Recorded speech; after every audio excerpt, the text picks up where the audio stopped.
Morning 8:30కి Rapido Uber 2 on చేశా. ఎన్ని rides చేస్తాం, ఎంత ఎర్నింగ్ వస్తుందో చూద్దాం. నేను వీడియోస్ అప్లోడ్ చేసి చాలా రోజులైంది. కొంతమంది నాకు మెసేజ్ చేస్తున్నారు, ఏం బ్రో వీడియోస్ అప్లోడ్ చేయట్లేదు అని. నా బండి వెనకాల టైర్ మొత్తం పోయింది. దాని నుంచి మంగళంకి ఒక రైడ్ వచ్చింది. కస్టమర్ చూసి చాలా లావుగా ఉన్నాడు. ముందే నా టైర్ 40% చీలిపోయింది. ఆయన్ని కూర్చున్నాడు, నేలకు అతకపోయింది టైర్ మొత్తం.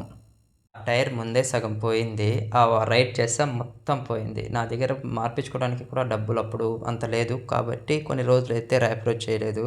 ఇప్పుడైతే టైర్ మార్పించుకున్నా. పికప్ లొకేషన్ 1.5 కిలోమీటర్ ఉంది. కస్టమర్ లొకేషన్కి వెళ్ళి కాల్ చేస్తే ఫోన్ కట్ చేసేసి రైడ్ క్యాన్సిల్ చేస్తాడు. ఇంక నేను ఏం చేస్తాను, 150 మెసేజ్ బాంబేట్లో పెట్టి వదులుతాను. ఒక పక్క ఎండ సాగు పడతా ఉందంటే వీళ్ళు ఇష్టానికి రైడ్ బుక్ చేసుకుంటారు, క్యాన్సిల్ చేసుకుంటారు. వీళ్ళు రానప్పుడు రైడ్ ఎందుకు బుక్ చేసుకుంటారో నాకు అర్థమే కాదు. రానప్పుడు గమ్మున ఉండొచ్చు కదా. తినింది అరగక ఇష్టానికి రైడ్ బుక్ చేసుకోవడం వీళ్ళు. ర్యాపిడో ఊబర్లో వచ్చిన మనీ ఇవి. మీకు ఇచ్చా, ఒకసారి చూసుకోండి. ఓకే మామ, బాయ్.